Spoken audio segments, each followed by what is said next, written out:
Hello, sinners. I just wanted to drop in and tell you that My Horror Confessional is now part of the Ghoulish Podcast Network. In addition to producing podcasts, Ghoulish is also a publisher. Ghoulish Books has published dozens of horror books that have gone on to receive award recognition and even film adaptation treatment. Browse their spooky offerings over at ghoulish.rip and use discount code CONFESSIONAL for 10% off your order. And remember, ghouls, live spooky, die spooky.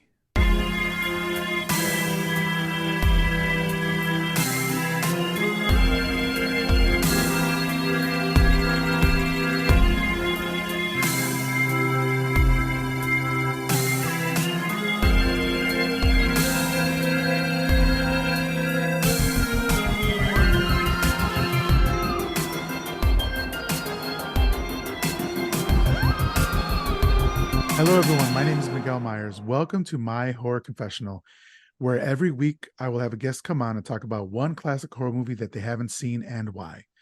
We'll discuss the movie, the actors, and probably get off topic quite a bit. Once I believe that they are properly atoned, I will absolve them of their horror movie sin. Today in the confessional, we have John Skipp, New York Times bestselling author turned filmmaker, musician, former splatterpunk / cheerful Bizarro satirist, / all-around instigator and Renaissance mutant. John, welcome to the show. Hi, thanks. Yeah, I'm so excited to have you on.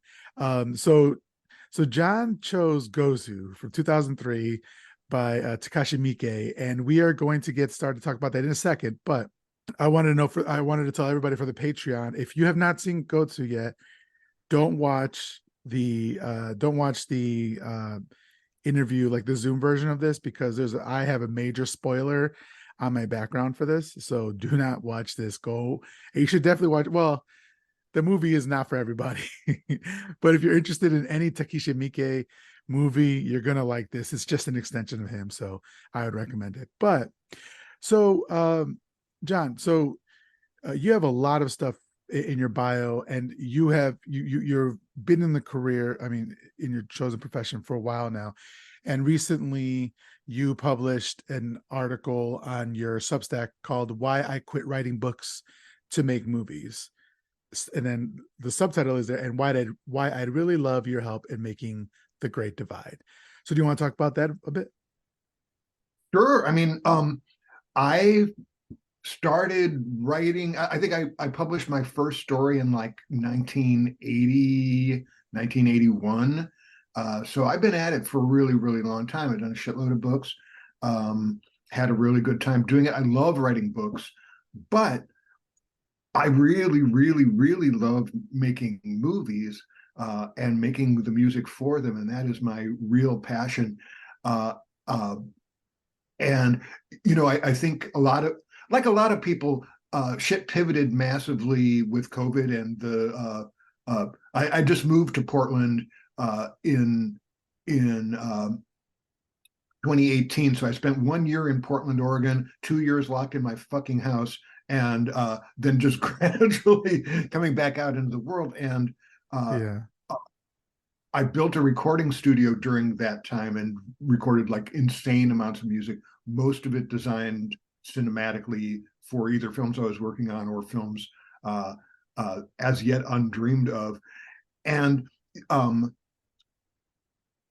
yeah, it's so much to talk about. It's like, where do we start? If you talk about um, The Great Divide, which is the project that I'm doing right now, which is not a horror film, uh, because we have a wonderful free location, and my production partner said, "Yes, we can shoot here as long as it's not a horror movie."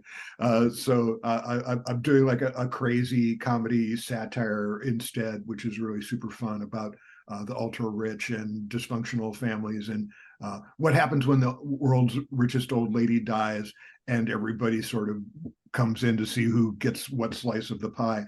Um, Basically, that movie took shape because I decided to take an acting class because I wanted to be a better director of actors, and also because I had written a film with a role for myself and I didn't want to stink it up. And in the course of working with these actors, I was just, and this incredible teacher named Christina Haddad at the Actors Lab here in Portland, Oregon. I was like, you guys are amazing. And we need to make movies together. I'm going to write a feature with great roles for each of you that plays to your strengths. And we're going to have like an incredible time. And you're going to come out of it with your names as stars on IMDb and juicy roles where people can see how good you are. And I'm going to have directed my first feature film and paved the way for the many other feature films I want to make, because I fucking flat out refuse to die without having made at least 3 feature films that I write, direct, produce, and do the music for that I'm proud of. So that's what that riff was about. Yeah. And it's crowdfunding now. I don't know when we're going on the air, but if we're still on the air when that crowdfunding is going on, that'll come in handy. I can shift things around, but the latest it would be December 8th. The earliest it would be this Friday. So if it ends before then I can work things around and move things around and try to get it in before. It ends on the 11th, so in some ways sooner the better. Although Okay. I'm not sure how many people who watch Gozu are going to. Well, you know what? Actually, let me take that back. Anybody who likes Gozu might really like The Great Divide, because it's also crazy. Although it doesn't have any. It doesn't have not nearly as much lactation. Yeah. I find like lactation is missing from a lot of movies nowadays, and I for one Almost am here all. for Gozu. Yeah. Yeah, literally 100% of the movies I've seen before Gozu lacked lactation, I believe, in one way or another. So but Oh, so going back, I'm sorry, go ahead. I was just going to say, Visitor Q. Haven't seen it. That's another Miike movie, isn't it? Oh yeah, and I would say probably 20 times as much milk. Wow. It is the milkiest movie I've ever seen. Oh, well, Clockwork Orange. I know that A one. lot of Morocco in there, yeah. Yeah, a lot of Malak in there. But so going back a bit on your credits and what you want to do before it gets too late. So you do have some screen credits as a writer. Sure. Most famously, I would think for like Nightmare on Elm Street, The Dream Child, Ugh, which is part 5, I believe. yes, I would take it you're not a fan. not a fan. Okay. Worst professional experience of my life, and I think of stupid movie.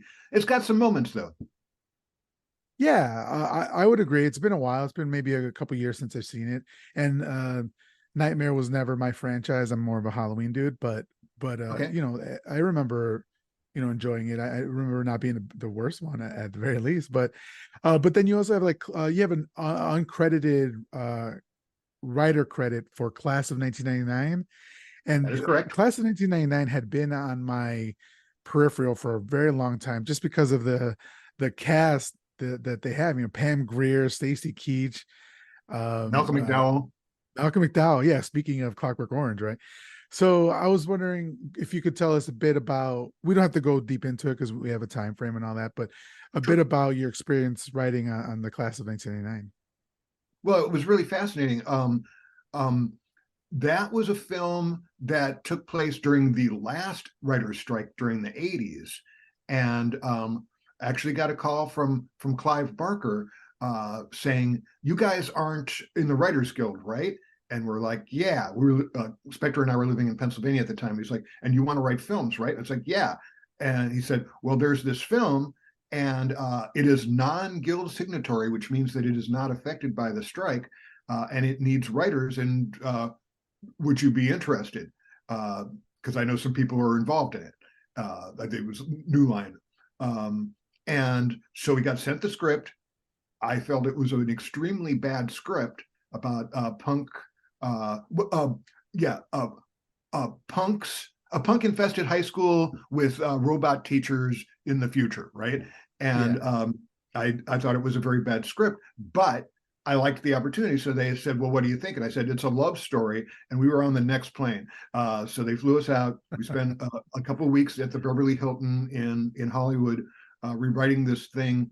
Um, um, and uh, halfway through rewriting it, um, we trying to make it really, really good. We had a meeting with the producer, the director, and so forth, and we're informed, that's stupid. So rather than getting pissed off, it's like, oh, okay, so you don't want us to fix your dumb movie. You just want us to convince you that it isn't dumb. So sort of went into it with just cheerfully lowbrow. And there's more of my dialogue left in Class of 1999 than there is in Nightmare on Elm Street 5, The Dream Child. Let's put it that way. Okay. And I think it's a more fun movie in the end. They after we were done, they brought in Abby Wool, who wrote Sid and Nancy, to do further polishes. Then I think they gave it back to the original screenwriter, who's a really nice guy. I just didn't think the script was very good. And and all the effects stuff at the end, like Pam Grier's rocket boobs and so forth. Yeah. Um, um, we had written all this other like insane effects stuff, and then we met with the effects guys, and it's like, oh yeah, that's really cool. We'll never be able to afford it. So the obvious question is, what can you afford, and what do you want to do? We talked with them about the effects they wanted to do that they could actually do with the budget, and we wrote those in, and that's how that went. It was fun. Beverly Hilton, very nice.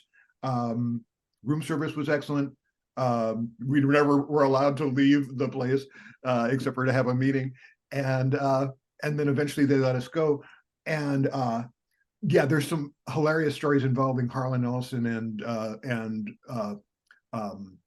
strike busting and us almost getting nailed for being scabs, which we weren't. But there were rumors going around from a guy who wanted to destroy us. But that's like a half-hour story. So Yeah. I'll tell that some other time. Yeah. Well, yeah. And so your first two kind of um, entrances into like the film industry or Hollywood were kind of not the best, right? Because you said you didn't really enjoy Nightmare on Elm Street and Class 1999, like you were rewritten and all that sort of stuff.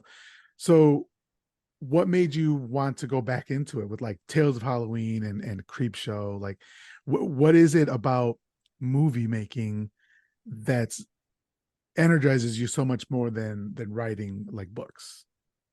Well, movies contain story, which is what books do, but Mhm. also visuals and music and getting to play with others. Because writing is mostly about sitting alone in a room for the rest of your fucking life. That's Yeah. pretty much what the gig is. And there's just something about the communal play and the ability to like physicalize the stuff. And I really, really, really love doing that. I love directing. I love, even when I write a book, if there's an action scene, I'll figure out how many steps between the characters, how fast things will go. I do everything in a very sort of physical fashion. So to actually be able to act it out with actors is just insanely fun. And also, it's a medium that way more people engage with than books. For so many people, the measure of a success of a book is whether somebody made a movie out of it or not, Yeah. which is not a way to judge an art form. But yeah, and I've always been a really cinematic writer. I've always been very visual and very keen to momentum and so forth. So there's just movies have a lot to offer.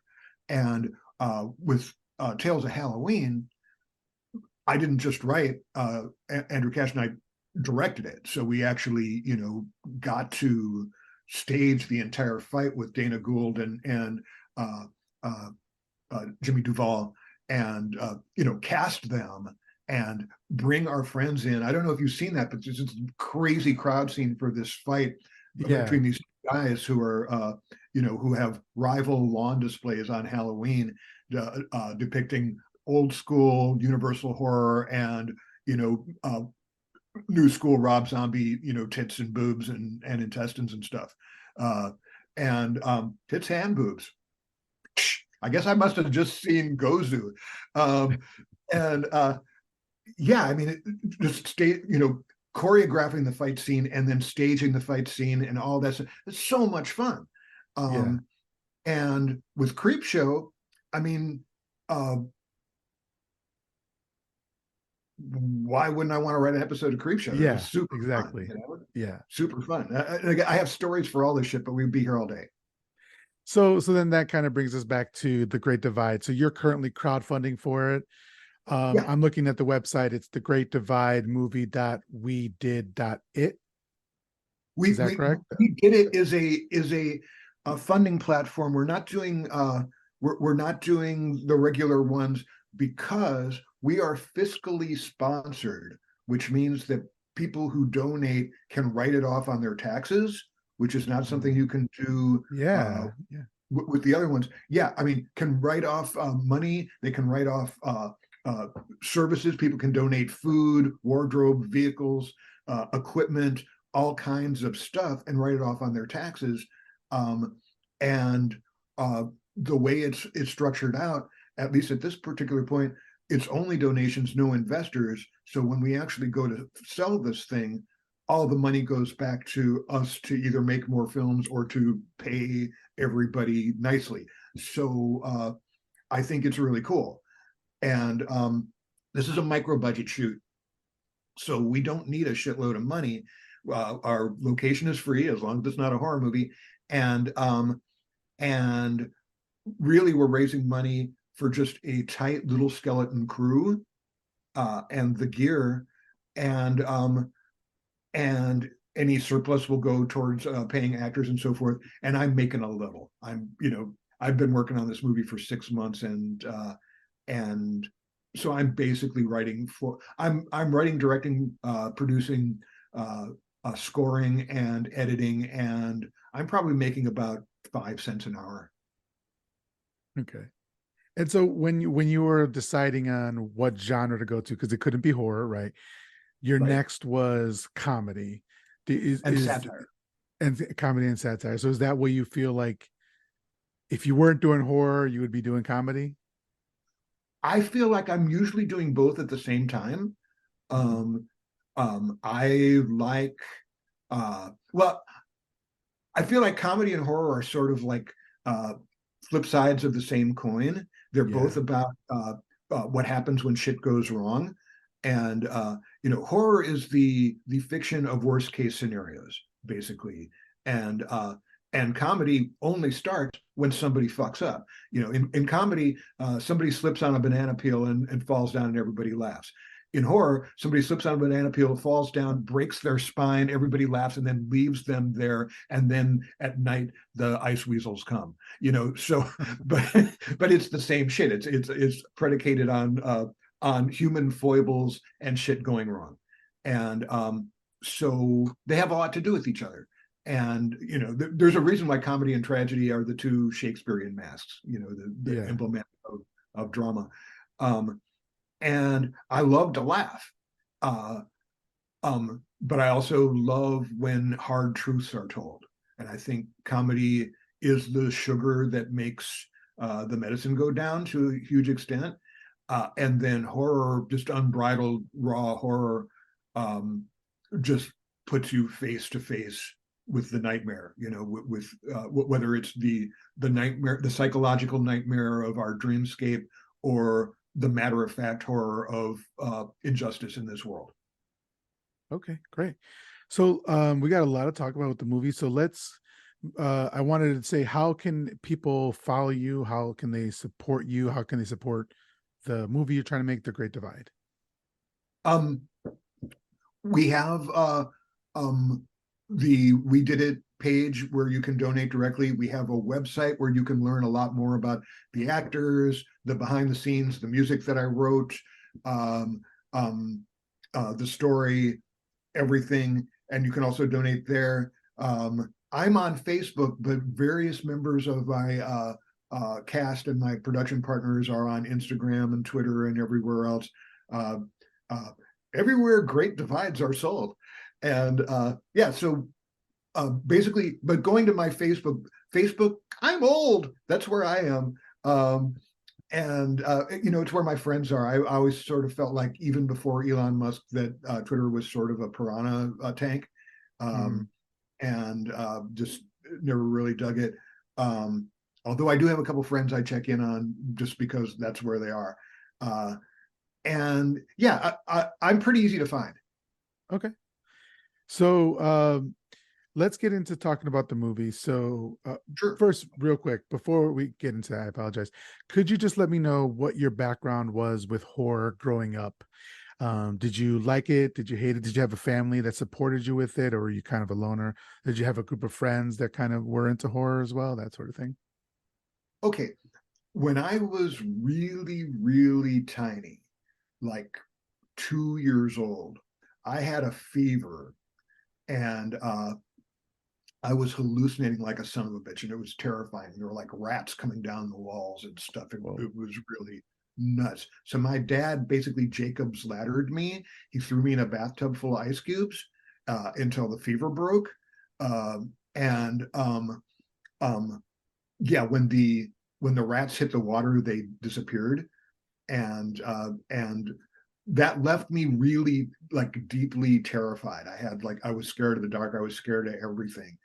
And then at a certain point, I was watching cartoons and a commercial for Frankenstein, the original Frankenstein, came on. Um, and I screamed and ran and hid under a table. But then I was like, I wanted to know more. So I started watching horror movies secretly and realized I was really tired of being scared. And so I started to force myself to watch the scariest shit until I realized that the scary shit broke into basically two camps: authentically scary and fucking ridiculous. And the ridiculous shit helped me be able to laugh at the fear, and the genuinely scary stuff engaged me on the deep level. Uh, so then I got super into creepy magazine. I moved to Argentina. I lived in Argentina for many years. I saw a lot of like firsthand street violence. People like die in front of me, or like uh, traffic cops in Buenos Aires carried submachine guns. Okay. Uh, wow. and like walking on my way to school, there was this car that was parked in front of this bodega. Um, and it had belonged to a couple guys who thought it would be a good idea to rob a bank uh, in Argentina, and it wasn't a good idea. They basically Bonnie and Clyde this car. There were so many machine gun bullet holes in this thing, and it was just blood splattered and just riddled with holes. And they left it there for months, sort of like putting a head on a spike and saying, "Don't fuck with us, we'll kill you." Right? Yeah. So yeah, I just grew up uh, with a lot of blood in my face, and injustice firsthand. Uh, and I actually had to flee Argentina when the military overthrew in 1970, and there were tanks in the streets, like armored tanks rolling towards La Casa Rosada, Wow. which was the presidential manor. And but in that same time, I got super into Creepy and Eerie magazine, Famous Monsters, and I started reading um, uh, the Fontana books of great horror stories and the Pan books of great horror stories, which were British anthologies that came out in the 60s. And then the Alfred Hitchcock collections like Tales They Wouldn't Let Me Show on TV and stuff like that. And just realized that there was this whole wide world. I started reading Ray Bradbury and Robert Bloch. And then when I could go to movies by myself, I'd go see a thing like Wait Until Dark or 2001: A Space Odyssey, and just I just loved the stuff. And I was also super into music. And so, it wasn't just Beatles, but I had a brother, I had a friend who had a brother in Berkeley, California, who would send me care packages of like Jimi Hendrix and Frank Zappa and all this other stuff. So, yeah, I've been a mutant for a really long time. That sounds amazing. That sounds like it sounds like a terrifying upbringing, but also one that like is reflected in some of your work as well. So that's really cool here. It grounded, you know, it let me know that I live on a planet that is very, very beautiful and wonderful, full of wonderful people, and also extremely terrifying and full of monstrous people.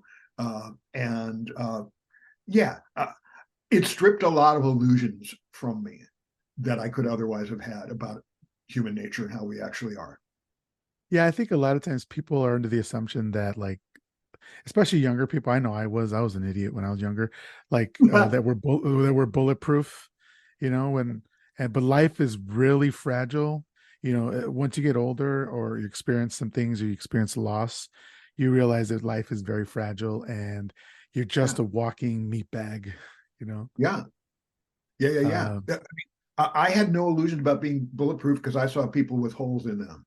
yeah, Um, and it was just like, okay, okay. Yeah, I going to school, a lot of things happen going to school. I had to take a little commuter train from my house to the Colegio Lincoln where I went, which had like American and Anglo Argentinos and Brits and so forth. Had to wear a little uniform, and there was a lovely little 6-year-old kid who shined shoes on the train platform for people going into work, and he was very popular. And a couple of the older boys didn't like that, so they beat his brains in with his wooden shoe shine box, and there's like fucking brains on the. Yeah, I saw a lot. Jesus. Yeah, I'm sorry um, you had to go to that trauma, but it sounds like you lived class of 1999. yeah, except for no rocket tits, and it wasn't as Uh, stupid. Uh, yeah, but no Pam Grier either. So you yeah, take your. exactly. So, how did this particular movie pass you by? Go to? Had you never heard of it, or had it just been on a list and you kind of didn't really want to fuck with any more Miike's for the moment, or how did Oh, this one pass you by? I love Takeshi Miike. I love Takeshi Miike, and the only reason I hadn't seen Gozu is because he's got so many movies and I hadn't gotten around to it yet. So many fucking movies, man. So Yeah, prolific. the dude. See, he's a role model for me. If I could make 5 movies in a year, I would. There were years where he made 5 movies in a year. He just Yeah, set them up, knock them down, man, and that's so cool. And I mean, Gozu, it's a low budget film. They had their gear, they had a couple locations, they could afford to hire this handful of actors, but it's a pretty low budget movie. They're just working with available materials. I love that. I yeah, find that super exciting. And yeah, so he's kind of an art hero of mine, just both for his work ethic and for just the wildness of his imagination. Uh, it's so weird to think about uh, the screenwriter Sakichi Sato, who also wrote Ichi the Killer with him. mhm. You look at a movie like Gozu, and it's like it's hard to imagine the script. It seems like it was like just born in a petri dish, like it just grew organically. But yeah, I'd love to see the script for that thing. So anyway, when you asked me what movies I hadn't seen, and we went over, it's like let's. I this seemed like a really good choice, and I'm Yeah, so glad we agreed on it because now we've seen it, and holy yeah. shit. So this is the third movie that we've covered on My Horror Confessional of Takashi Miike. So we've actually done Audition and Ichi the Killer, and we've gone in, kind of in depth on Takashi Miike there. So if that's something you're interested, I would tell the listeners to go and listen to those episodes because we're not going to go as in depth on Takashi Miike this time around. But I did want to say that Gozu literally means cowhead, and if you haven't seen the movie yet, why are you still here? But if you are, that's fine, and it does make sense to you now. But Gozu literally means cowhead, and the film blends Yakuza stories with ghost stories, bizarre vignettes, urban legends, and Japanese folk legends. So Gozu, also sometimes known as Oxhead, is a Japanese urban legend about a fictional story called Cowhead. And supposedly the Cowhead story is so horrifying that people who read or hear it are overcome with fear so great that they tremble violently for days on end until they die. The full story was supposedly broken up into fragments that, when read individually, are not lethal, but still terrify and bring great pain and suffering upon those who read or listen to their words. Um, it was also sometimes rumored to be an unpublished piece written by the famous science fiction author Sakio Komatsu, but there's no evidence to link the author to the legend.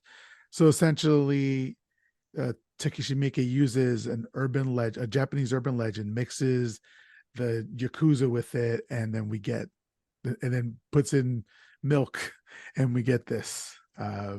So again, directed by Takashi Miike, who did Audition, Ichi the Killer, and The Happiness of the Katakoris, which is an absolute bonkers movie as well. Written, as John said, by Sakichi Sato.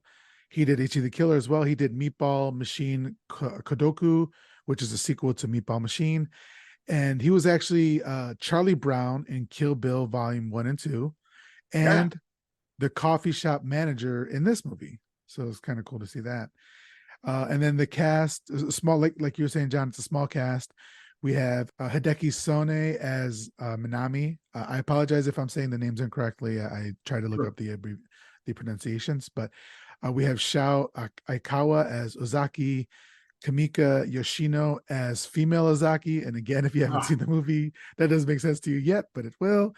We have Shonai Hino as Nose, Kaiko Tomita as Innkeeper, Harumi Sone as Innkeeper's brother, and Renji Ishibashi as the boss.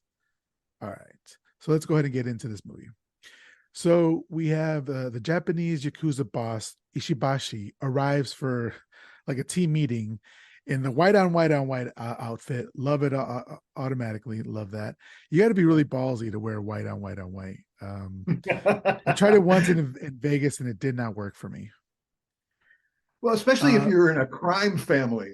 I mean, what happens to white outfits? Yeah, they get dirty. Exactly. Stained. Yeah. So Ishibashi wants to know who the attractive woman is outside. So he's asking everybody who it is. So we know that he's got an eye out for younger women, which will be his downfall. That's good. It's telling us that. So Ozaki, one of the Yakuza members, leans over and says, looks him in the eye and says, "Everything I'm about to tell you is a joke. Don't take it seriously." For me, I was like, oh, I'm already feeling in danger. You don't joke around with a boss like this. You let him joke with you. But like the head of your gang, no, sir, I wouldn't do it. But he does. And he asks if he sees the dog outside. The boss goes to look. He sees this chihuahua, and Ozaki tells him that the chihuahua is a trained Yakuza assassin and only kills made men. The boss says, well, he better be careful then. And then he attempts to carry on with the meeting. But Ozaki brings him back and he says, better get him before he gets you.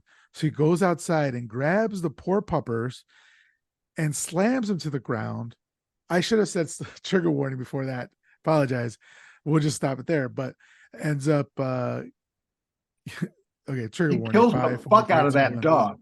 Yes, slams him on the ground, grabs him by the leash, and throws him into the storefront window. What part of this was the joke, Ozaki? When is the joke starting here? Um, Uh, I think what we're learning is that Ozaki is completely insane.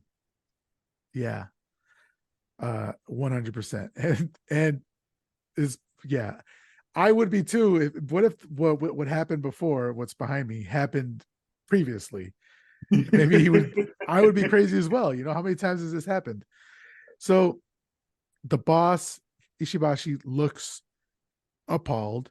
Then a realization dawns on his face as he stares at Ozaki.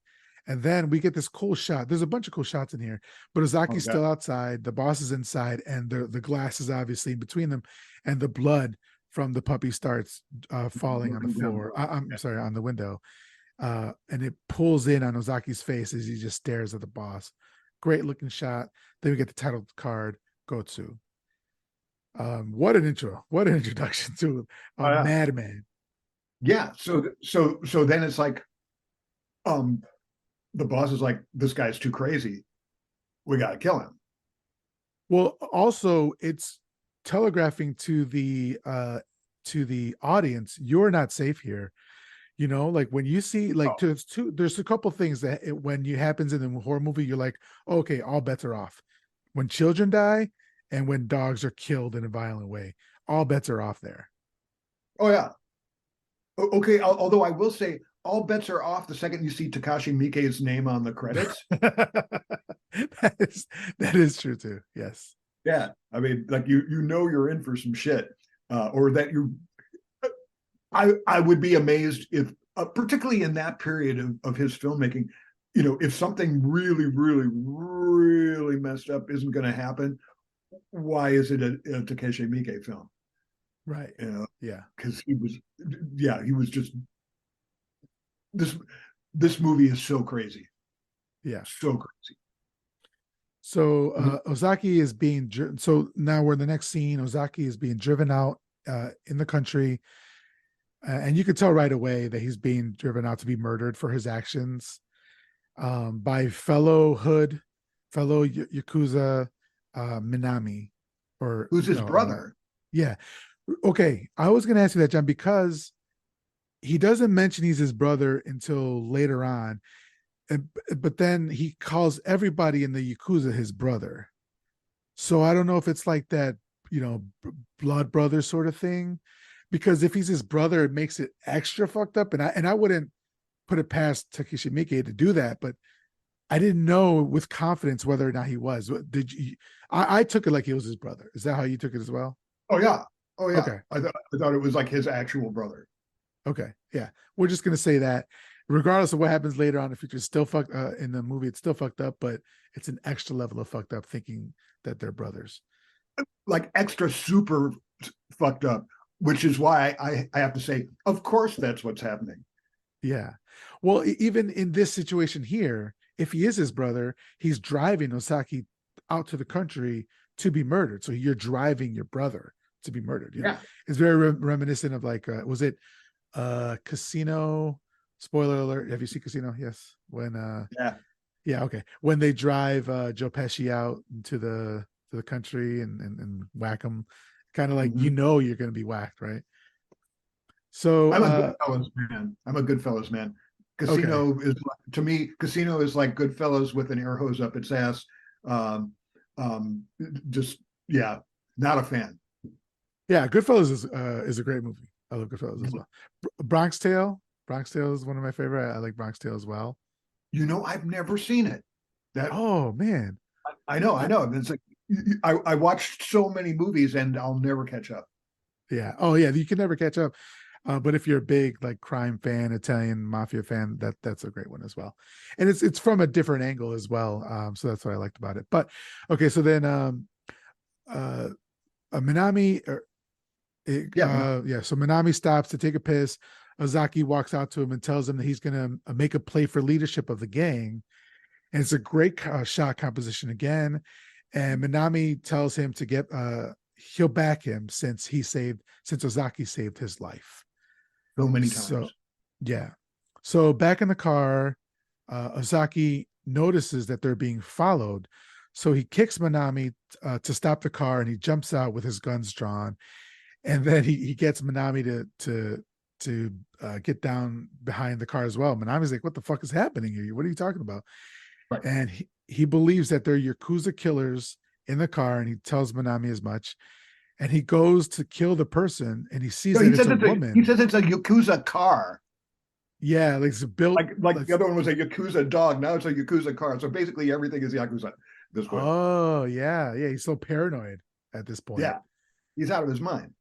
Yeah. And so the woman behind the car has a nosebleed, which I wasn't sure what that meant here, but before he can shoot Minami, before he can shoot, Minami stops him by knocking him out, and the person reverses the fuck out of there. So we do see later on another person that has a bloody nose. So I don't know if there was a connection there, and I'll bring it up when that happens again. But other than that, Okay. it really doesn't come up again. So then Minami receives a call, who like basically it's the boss asking him where they are, and it tells us that he is driving Osaki to his death. And Minami stops short, and Osaki hits his head on the dashboard. And this is where I thought, is this comedy? Because there's a bunch of like funny parts of this movie, like dark comedy, like black comedy sort of parts, right? Um, so essentially, he keeps driving and he realizes that the road has washed out. He goes to Well, look at it's like he's driving along, and all of a sudden he hits his brakes, and that's when his brother hits dies, right? Because you see that the road just stops, and it's like there's an ocean. It's like this Yeah. huge body of water. It's like it didn't wash out. That road just stops at an ocean that you didn't see coming until you get to it, which is totally surreal and insane. And then all of a sudden he's in a car with his dead brother. See that, and again, I was second guessing myself because I was like, why would a road lead to and there's no warning signs, there's no stop in front of it. If it was at night, like my wife and I drove Route 66. We wanted to do the whole because it ends or begins in Chicago and then it ends or begins in California or wherever. And Yeah, at yeah, yeah. night, we were like in St. Louis somewhere where we were literally just taking Route 66 at night and there was no lights. And I could not see with my headlights on, I could not see past the headlights. So we had to pull over and just find a Wow. hotel because we could. Yeah, So imagine if you're driving at night on that road, you would have just driven off of the road into the water, exactly. which is so I was like, well, either washed out or somebody built it that way, which I guess I would understand. Yeah, they wanted to feel otherworldly or ethereal, so it's like I guess it just ends. Yeah, basically, I think we have to take as our root assumption here that nothing in this movie, uh, well, this movie is a hallucination. We are basically in the dream realm of the subconscious where shit just isn't going to make any kind of sense, but the kind of illogical sense that happens in the weird scramble of the subconscious. This is a movie that laughs in the face of logic. Yeah. And I'm cool with that. And I'm cool with it too. And there's a part actually coming up in a little bit where I believe the reason why I believe you're correct is because of this. So let's get to that point. But Sure. so Ozaki hits his head. Minami realizes that Ozaki is dead because he's laying back in the back seat with his eyes wide open. So Yeah. Minami drives to a payphone and he hears it ringing and ringing, and it's getting worse and worse sounding. And he's not able to make a call. His cell phone isn't working. So he goes inside the bar for a coffee, and there's a drunk man having an argument on the phone with someone saying, like, it was definitely hotter yesterday, over and over and over. And like, oh, I was wearing a t-shirt yesterday. It was definitely hot. That felt surreal to me. Like so I have been around dementia patients For sure. and this felt like that. Just the Yeah. same conversation over and over and over again. And Yeah. it'll drive you Looping. crazy. Yep. Yeah. So they bring him a complimentary dish, which he just snarfs down without kind of asking what it was. And then the man in the kitchen stares at him and asks if basically says he's not from Nagoya, which is the city where he's from. Minami reacts badly to the dish and runs to the bathroom to throw up. When he comes back, he notices that Ozaki is not in the car anymore. And at this point, there was a film color change here. It went from kind of a blue change to almost an orange change for the rest of the film. And this is what I'm saying. Like, did he ate that food and now is he hallucinating now? Or something's happening where like he's not in the same world as he was in the previous scene, you know? I think that's a really interesting a really interesting note there. I would say that the movie started hallucinating the first frame hit the projector, but yeah, shit definitely pivots right at that point. Yeah. Although again, it's like we already got to the road that ends in ocean. We're already surrealistically looping with the dementia diners. So to me, it's just like it's an escalation. It's not a yeah. He ate the bad chicken porridge and harfed it up, but shit was already nuts. Yeah. You know what I love about Miike is that when people ask him, "Oh, what did this mean?" or "What did this mean?" He's like, "I don't fucking know. It looked cool when we did it." By the time this movie came out, I had already done 2 movies afterwards. So he never goes back and like thinks about the movie. Well, maybe he does, but in like when he's being asked about it in the press or whatever, he's like he keeps it open to interpretation to the viewer a lot of times, which is really cool. Sometimes it can be frustrating, but he's just like such a craftsman, such a workhorse that he doesn't have time to think about it. He's on to the next. Well, and he's also cagey like David Lynch in that he's not going to be pinned down on it. I don't know if he's being honest when he says I don't know. Maybe he is. I think on a certain level he knows that any attempt to explain it would explain it away in ways that make it less interesting. It's like, yeah, I just did some crazy shit. You suck on it, you know. You tell me. I'm not going to spoon feed you. I'm not going to hold your dick while you pee. You're going to have to figure this one out for yourself. Yeah, And I'm not going to I hold love your that. nipple while you milk it. Right. And you know the fact of the matter is, again, my central premise is he's operating purely out of the unconscious. This stuff is just like, I don't know what it means, but I know what I saw. Yeah, You know, which is dream logic. You know, people turning into other people. Just insane transitions. Yeah, I mean, it's like that's dream shit. It's yeah. totally dream shit. And I've Anyway, seen a I'm sorry. bunch of movies. I've seen a bunch of movies that have dream logic in it, and a lot of times it's to the point where nothing makes sense anymore, and that could be used in a good way. But a lot of times, I need to be grounded somewhere to kind of enjoy it. And Yeah, Miike does a great job of doing dream logic in here, but also grounding you so you know where you're at.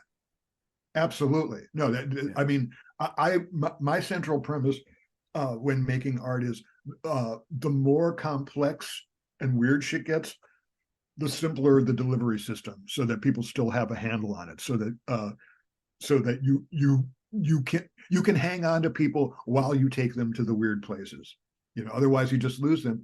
And like a lot of uh, unentertaining, extremely arty films that can't be bothered with explaining anything just leave you going, "Wow, so what?" You know, yes, this means nothing to me. You, you have to hook people in such a way that they want to keep going. Otherwise, they're going to go do something else. Miike is a master of continually throwing interesting enough stuff at you that you're going to keep going, even if you don't know where you are, even if you're wandering into terra incognita. You know, it's just like, um, I don't know, but this is interesting. I'm going to stick around and find out what happens next. And even if by the end you're like, I don't know, but damn, right? yeah, yeah, Yeah, exactly. to And me, that my to me is example striking. of a movie, sorry to interrupt you. My example of a movie like that for me, and it might be a hot take, but I've tried to watch this movie a bunch of times, and it just left me like that feeling that you were saying is, oh man, I had the name in my head right now. Carnival of Souls. Carnival of Oh, Souls okay, is like that for me, where I've watched that movie maybe 5 or 6 times. Every time I go into it, I completely forgot what it was about, and then when I come out leaving, I'm like, okay, okay. And people love that movie, and I'm happy for them, but it just it doesn't hit for me. fair enough. I mean, that one's pretty straight up. It's just like a woman dies in car crash, winds up um, floating through sort of a purgatorial hell where everybody's looking at her and it's all abandoned and stuff. Um, um, I applaud Herc Harvey, who made that movie for his dime store surrealism. They've made that movie for almost nothing in the middle of Kansas, and it's not the kind of movie you normally see being made in the middle of Yeah, Kansas. yeah, that's true. Uh, so I give it big props. Plus, he's the scary dude. You know, Yeah, he in Carnival of Souls, he's the equivalent of the tall man in Phantasm. You know, the guy who okay, keeps popping. Um, but yeah, it is. It's just I really like stories Jacob's Ladder being another example of like all this stuff is what's happening in your head in the moment of your death. You know, it's your life, your history, and your angels and your demons all just there, and then they fish you out of the water, and that's it. Yeah. You know, so that's the secret puzzle of Carnival of Souls, as I understand it. Yeah. I mean, I'm happy it exists. Yeah, me too. Me too. Yeah. It's All right. nice. So back to Gozu. So Minami calls the boss to tell him of his misfortune, but the boss is in the middle of coitus, and he happens to have a soup ladle sticking out of his anus, which is not explained at all, and it comes back later on, unfortunately, or fortunately, depending on what you're looking for. Fortunately, in my opinion. Oh no, it's to stimulate his prostate. Prostate, yeah. Also, Yeah. because There's he's got to be. insane. I would also like to point out that every man in this movie is terrible fuck, really bad in bed. Yeah. Just putting it out there. And then he basically tells him to get him to the Yakuza dump, dead or alive. He doesn't care. And Right. he's having this conversation while he's continuing to have sex. Yes. So she's moving and he's grunting, and Mitsami is listening on the phone, and then you pan over and there's a man grunting over something we can't see in the little kitchen area. So there's that's murmuring there. Yeah, the cook. Oh my god. But then the boss tells him of a local boss, or of a boss in the area that's a local. They're called the Shiroyama crew, and they might help him to locate.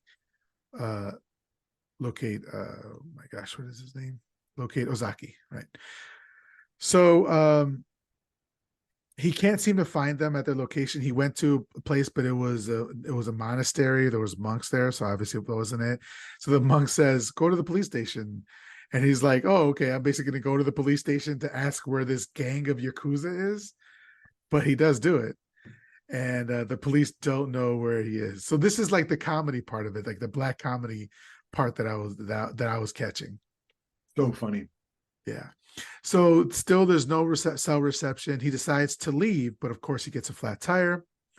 Then we see this man in a half white face paint, but we find out that it's a skin disease. He might say it's vitiligo, I don't remember. But he approaches, and we find out later that this man's name is Nose. So Nose approaches him and says, "There was a bone in your tire," and that's why he offers to help, because that's what caused the leak.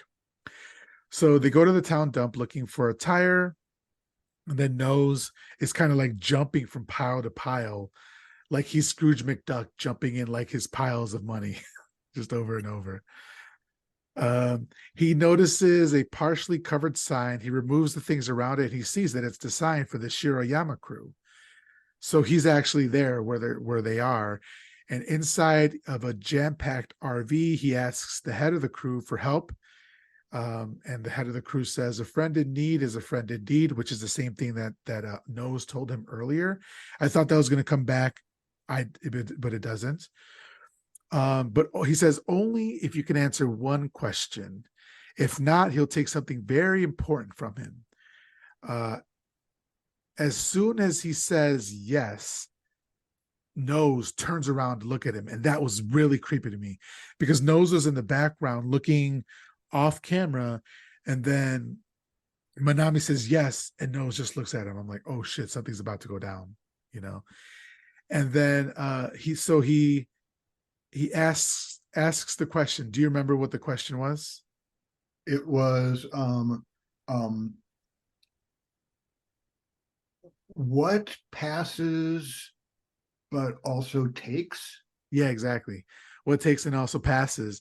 And then immediately Nose starts counting down from 30, but he skips 10 seconds. He goes like from 20 to 10. And Minami's like, "What are you doing? No, that's not fair. That's not fair." But finally, There's not enough right time. before the, Oh, time. yeah, he gets it exactly. Time passes, so he's correct, and there's like a little buzzer ringer, like from a game show, which is funny. So then the boss says, "Okay, we'll help you, but not tonight. It's too late." So they drive to the Masakazu Inn, and Minami is brought inside by hand, which is pretty funny. And Yes. he gets a room for the night.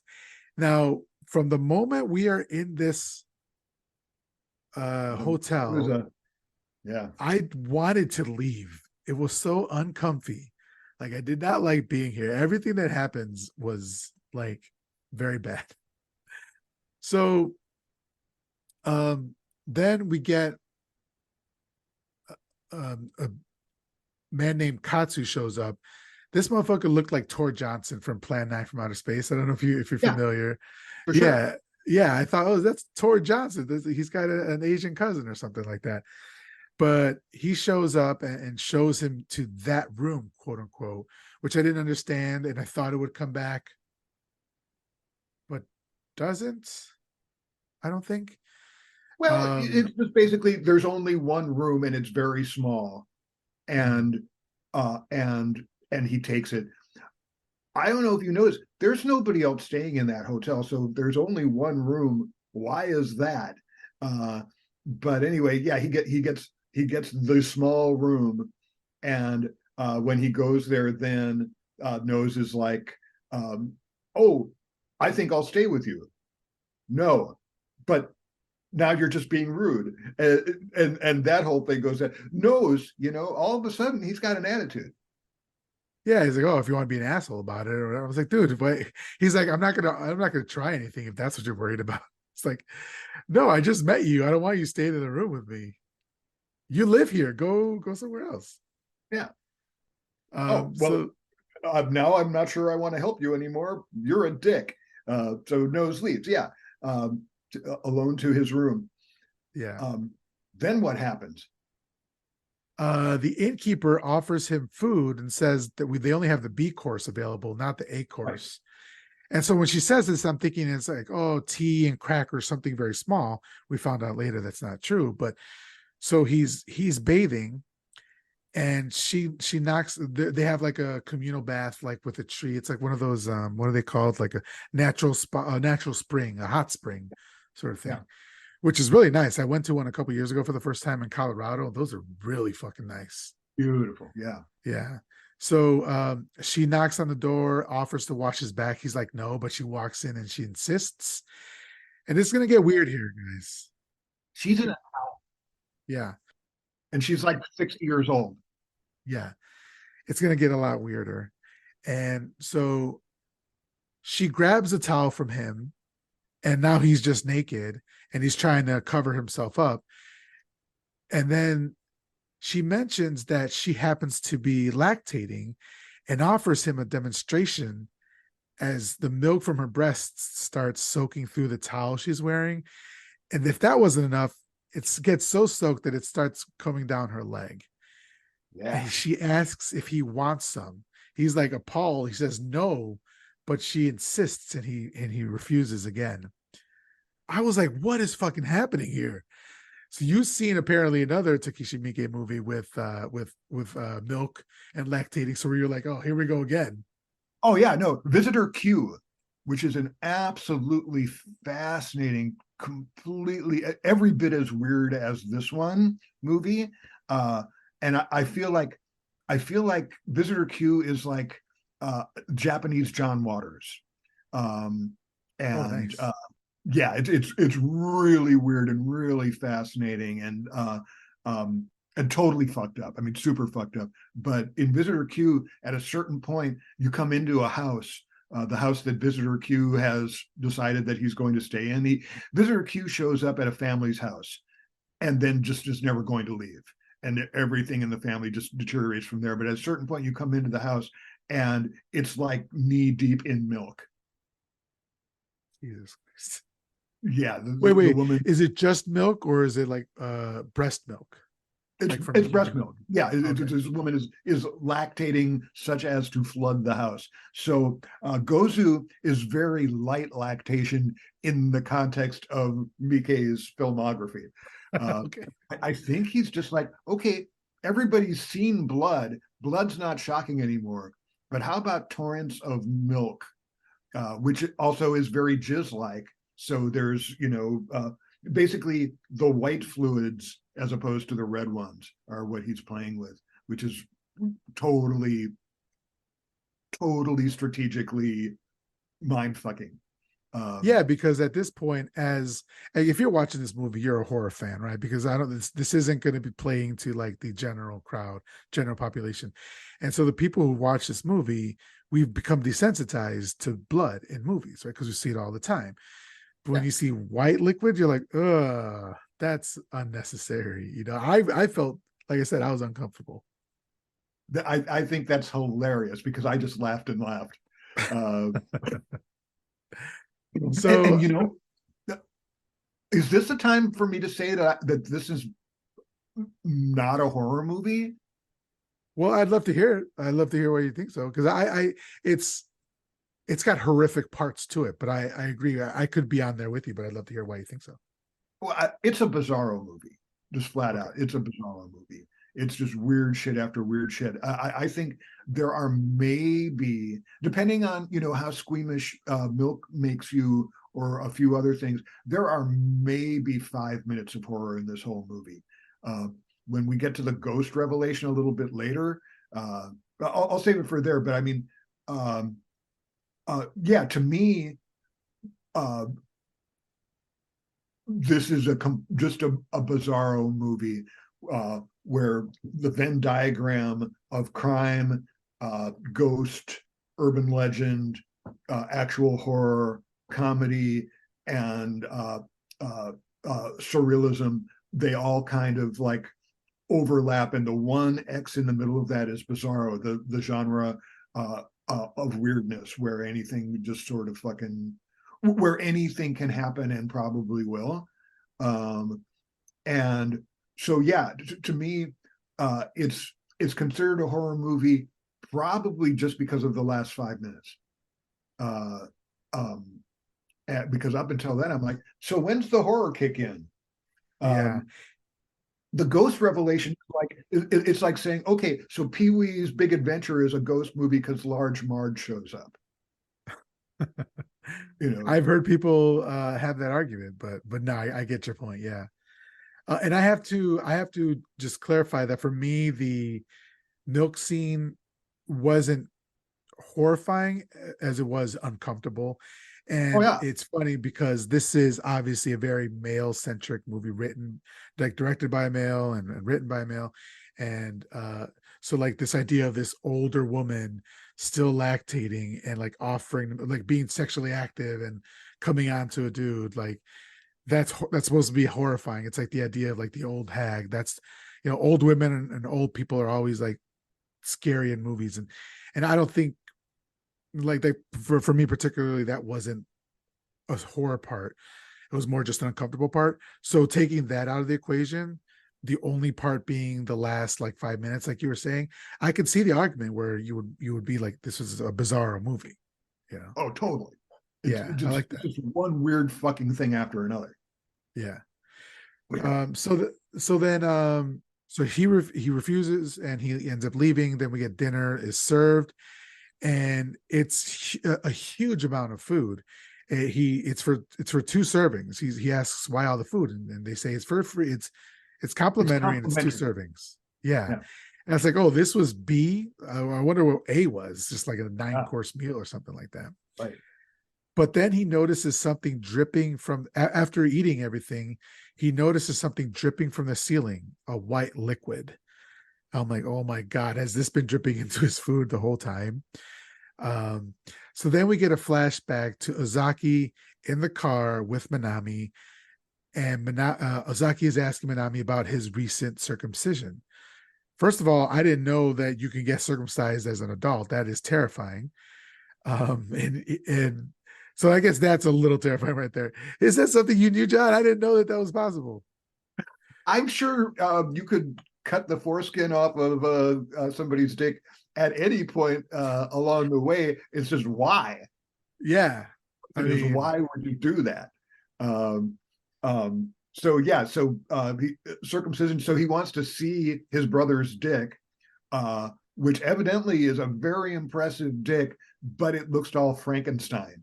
Um, and so yeah, I mean, to me, if he's not his brother, why is he asking to see his brother's dick?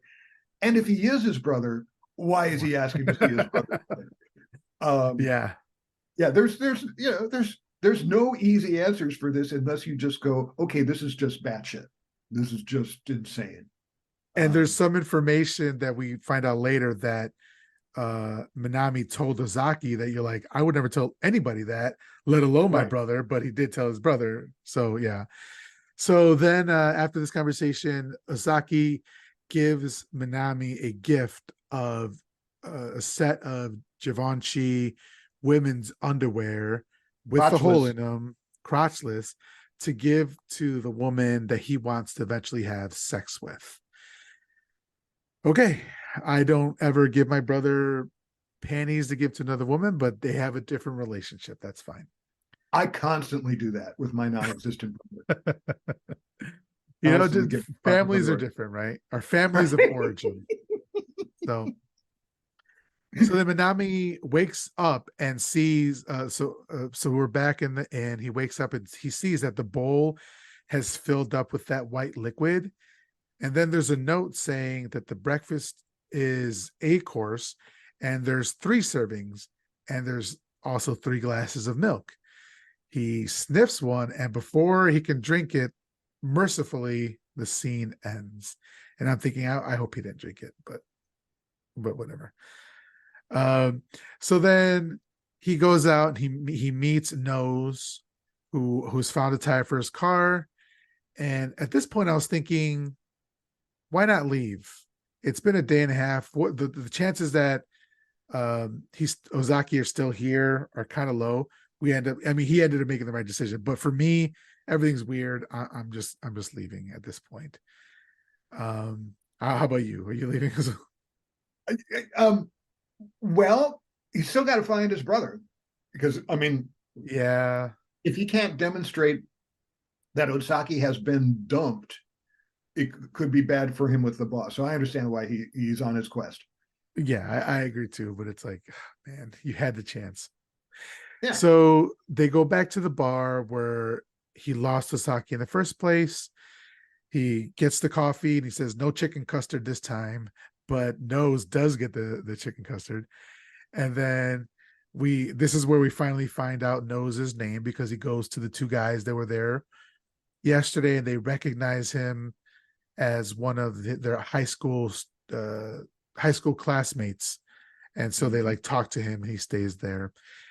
Minami loses his cool and asks them what happened yesterday, and they really just don't give him any information. But Nose decides to stay, talking. He says, like, basically, why don't you go hire a PI, And he stays and he starts talking about the day before yesterday being hot as well, and that it was t-shirt time for him. So it's like, okay, he's been sucked into this as well.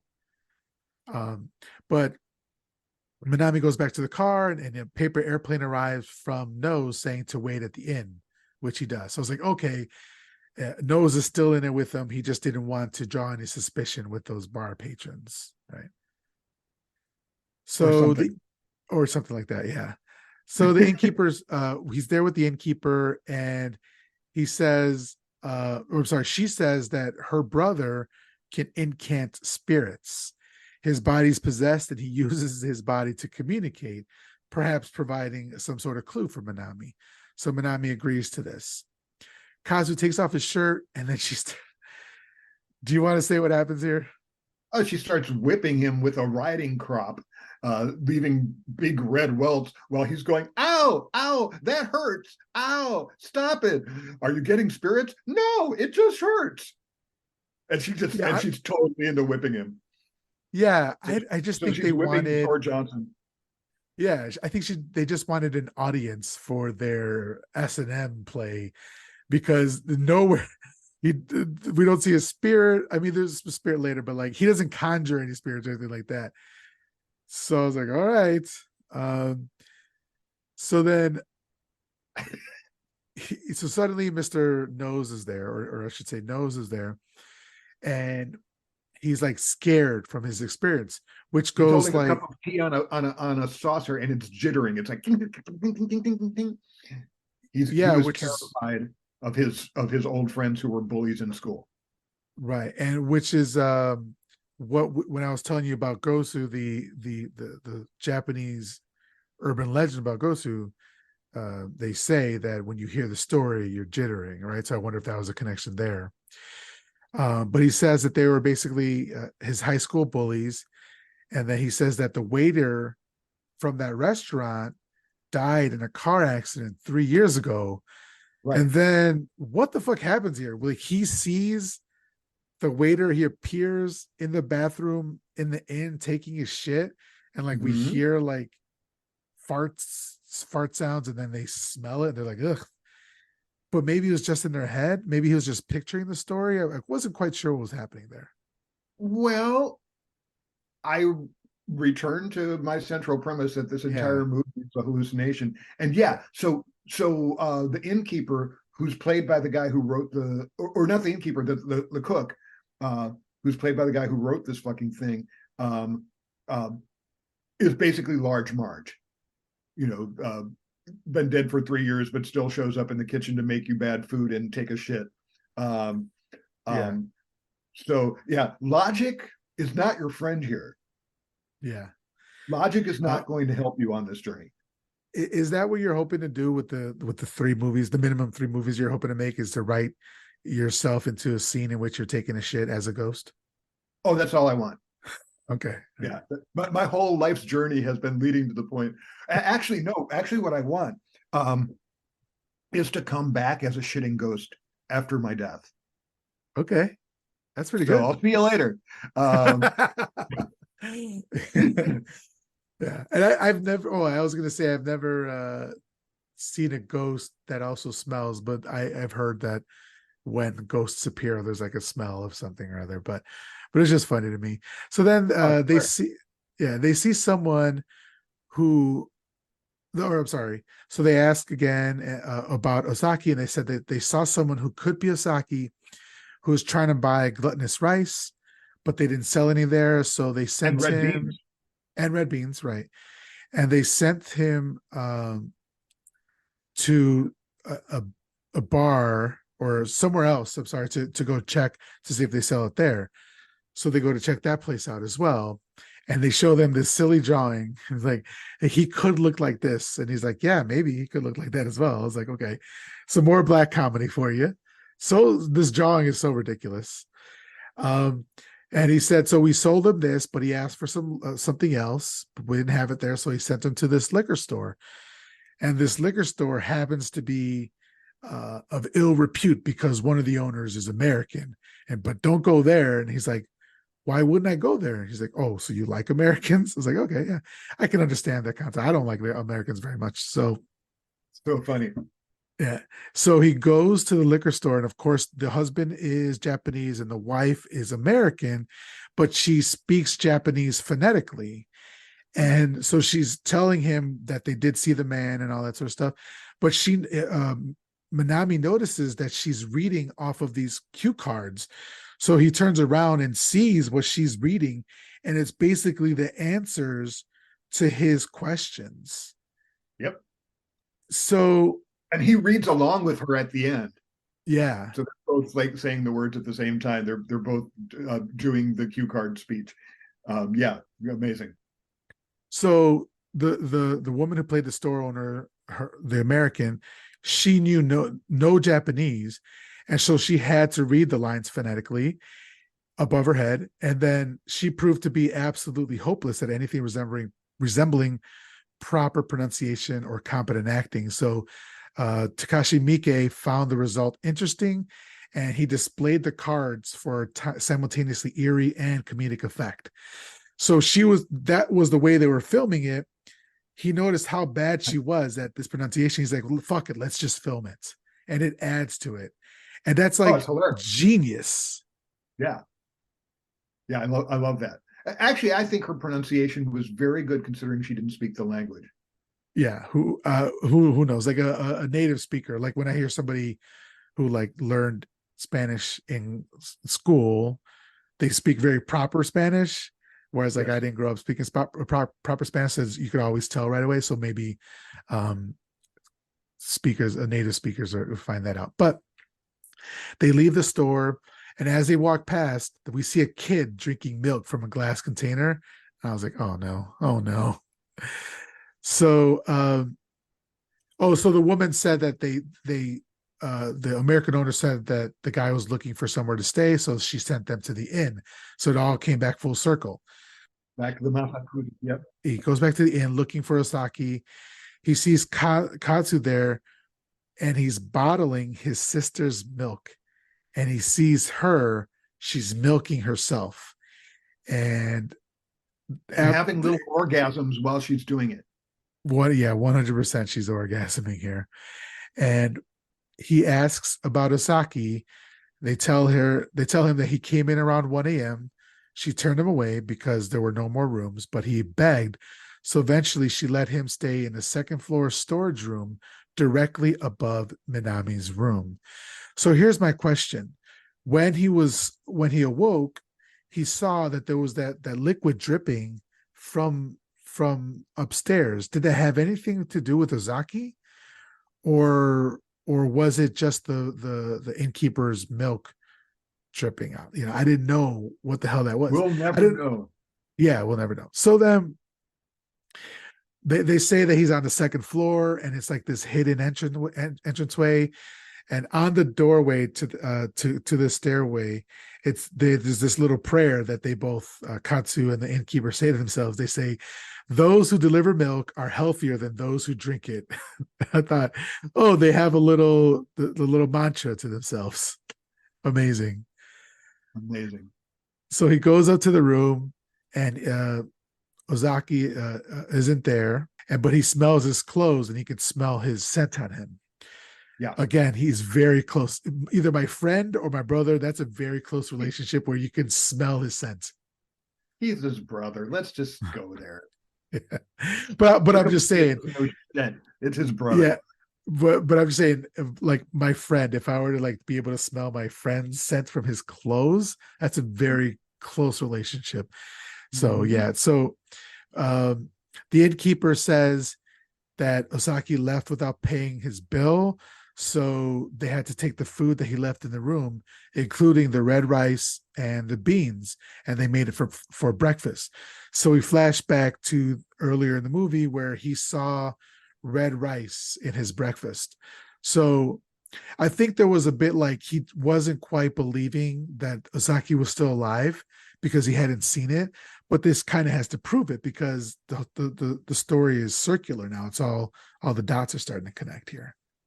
Even though we saw him dead. Right, we saw him dead. So then he decides to stay in the room for the night. And this is the scene with the Gozu, the cow-headed monster. Do you want to explain what happens here?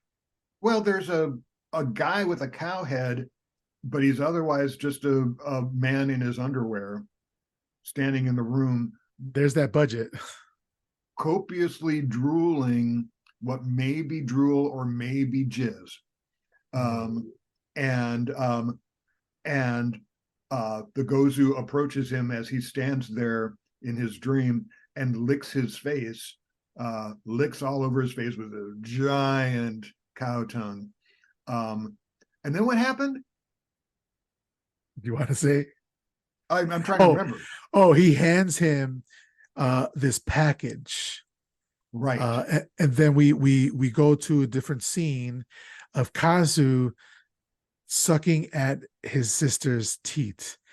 And at this point, Minami passes out. This is too much. For me, it'd be too much as well. He's like, he faints. And it's good to see, like, especially like in 60s, 70s, 80s, and probably even 90s movies, whenever they had a woman and she saw too much, she would faint. And it's a trope. It's really annoying.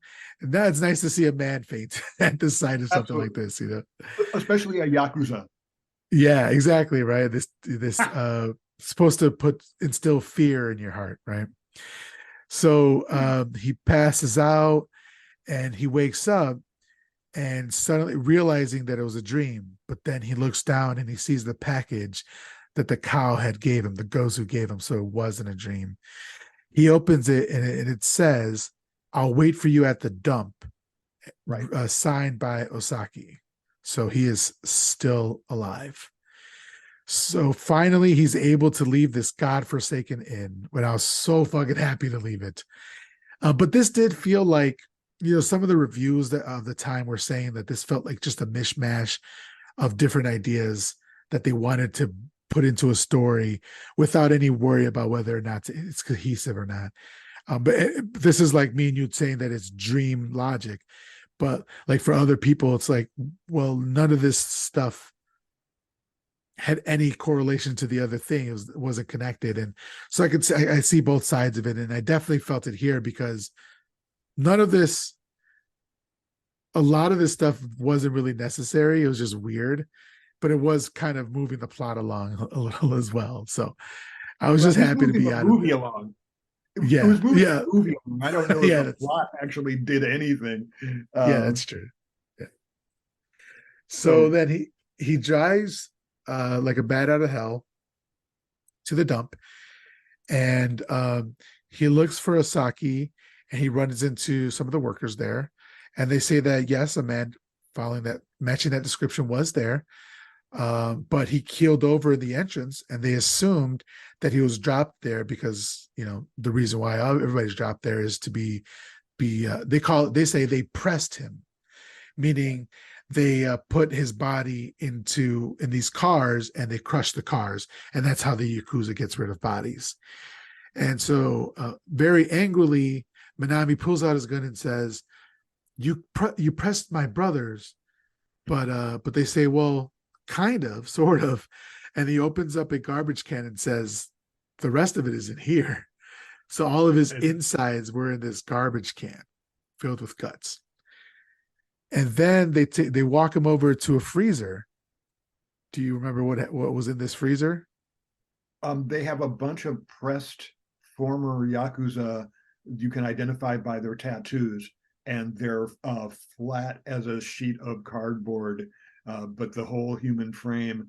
And so one of the guys is like, "What can we dispose of for you? What can we dispose of for you?" But the other guy shows him the rack of all the former Yakuza, and takes the one that matches Osaka's tattoos and holds it up.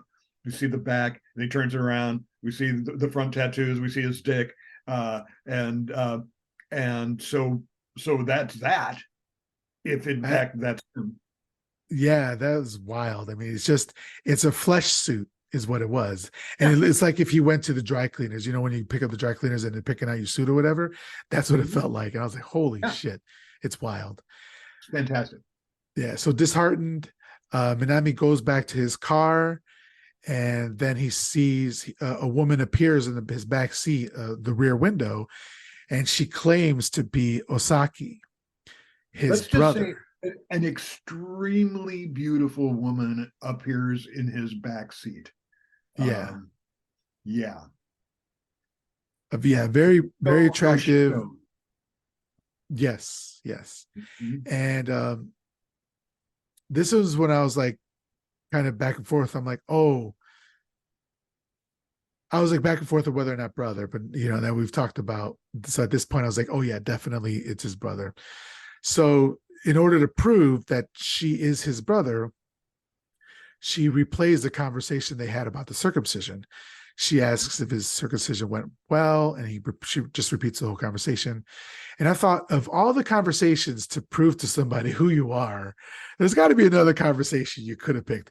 There has to be another time when we were alone and nobody else could have heard of it, but you choose the circumcision conversation. Okay. So then She also says, so Minami is still kind of hesitant. So she says Minami is still a virgin. He jerked off to dogs fucking, and he wants to shave his pubes.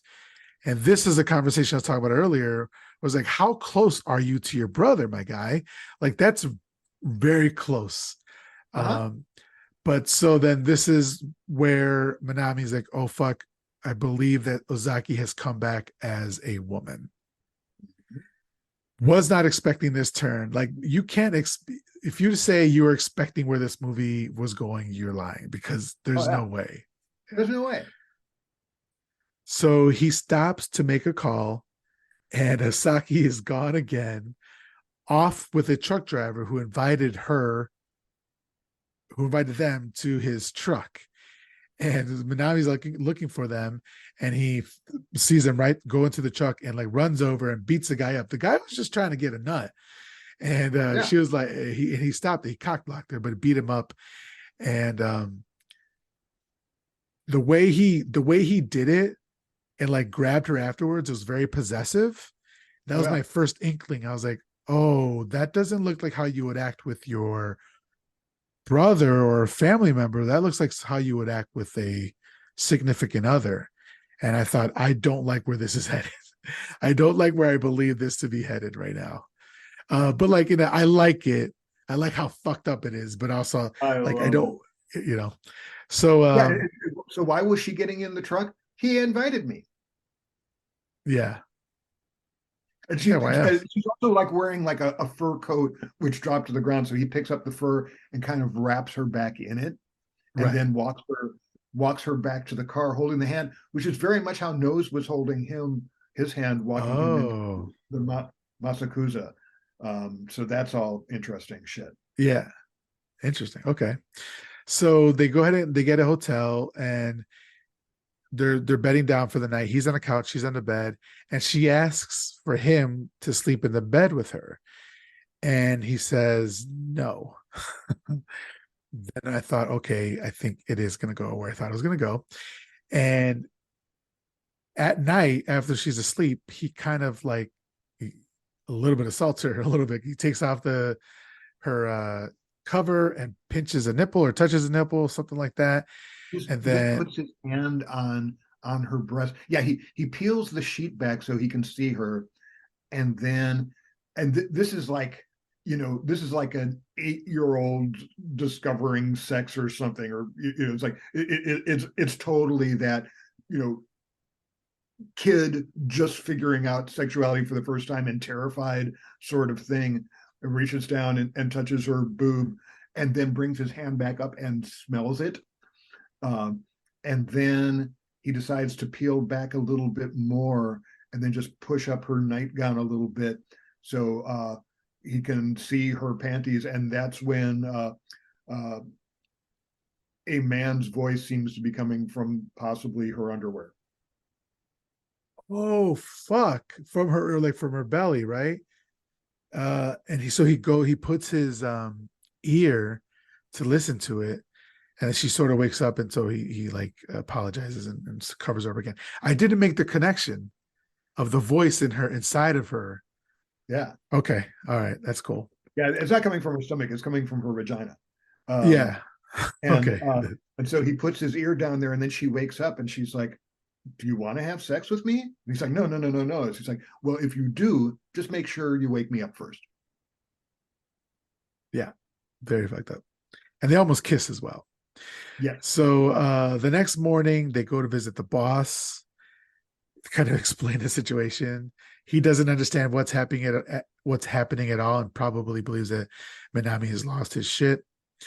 Um, And might so need to be taken to the dump himself. right, exactly, yeah. And then so in walks female Azaki. She introduces herself as Sakiko, a the daughter of a former Yakuza boss in another part of the country who has passed away. So boss Ishibashi says he remembers her father, and he tries to comfort her when she says that her father died last month. And she's looking for work, and she wants to work with them specifically. And Ishibashi invites her to his house to quote unquote sort some documents. Mhm. And so Uh-huh. back at the boss's house, they're kind of like flirting, and basically Ishibashi preps for sex by selecting his, he has like 3 or 4 soup ladles, and he inserts Metal soup ladles. metal soup ladles. He chooses the one that has the tag on it that says hard. And then, John, would you please do me? Could you explain what happens here? Oh, okay. So he inserts the soup ladle's handle up his ass. I Hmm. would presume in order to stimulate his prostate to get a boner, and um, then proceeds to go over in an attempt to fuck the nice lady who is our hero's brother, who is upstairs freaking out and gets a fire hose and wraps it around the banister of the upstairs balcony and comes down the side of the building to the window to try and break in and rescue his brother who he's hot for. Did I mention she's fucking insanely beautiful? She is a I beautiful just, woman, yes. I mean, like, yeah. Um, so then he's outside going and screaming because he's trapped outside hanging from this fucking uh hose, fire hose, and the boss gets up interrupted from his attempted uh, uh buck making and opens the window and is very annoyed to see our hero there, lets him in, and let's just say that a struggle ensues. He's beating the shit out of our hero Minami. until he punches the boss in the face. The boss goes down on the ladle, which goes substantially further up his ass and then further up his ass until there's a giant squirt of jizz across the carpet. And then, with a mixture of agony and ecstasy on his face, the boss expires and lays there dead. Well, he was still a bit alive, so Minami uh, takes the light bulb out of the lamp and takes the 2 Oh, wires yes. and touches it to the ladle and electrocutes Ishibashi. Yeah. I forgot about that. Very good. Yeah, I know. How could you forget about that? That was the main thrust of the scene. Oh man, I it don't know. was. That scene just never stops. From the moment that she and the boss get to the room, the whole rest of the movie is just one insane scene. So we've just got Yes. the electrocution portion. Yeah, man, it was so hard. The looking at him like inserting the ladle into his butt, and they don't cut away from it. We see him doing it. It's like Jesus Christ. It's definitely bizarre. Bizarre It's is a the right great word movie. for it. Yeah. So so then they drive off in the car. We see that the Givenchy panties that Ozaki gave him earlier are on the antenna of the car at this point. And then we flash back to him giving the panties to her, basically meaning that he wants to have sex with her. Mm-hmm. So later on in the hotel, he shows his circumcised penis, uh, and we see that she's wearing the underwear, and she's like very impressed by his circumcised member. So she's like, "Oh, His Franken dick.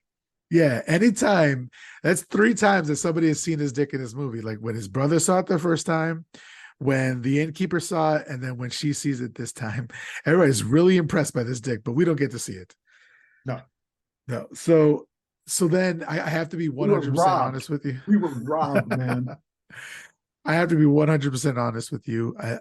They start to have sex, and it's a very intimate scene. He's a virgin. And so they're taking it very slow, and we hear like the moaning and a very close heavy breathing and all that sort of stuff.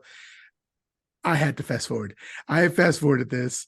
It was very uncomfortable for me, but it was like a minute or two long of just, it felt like straight out of a porno for me. And It gets really horny.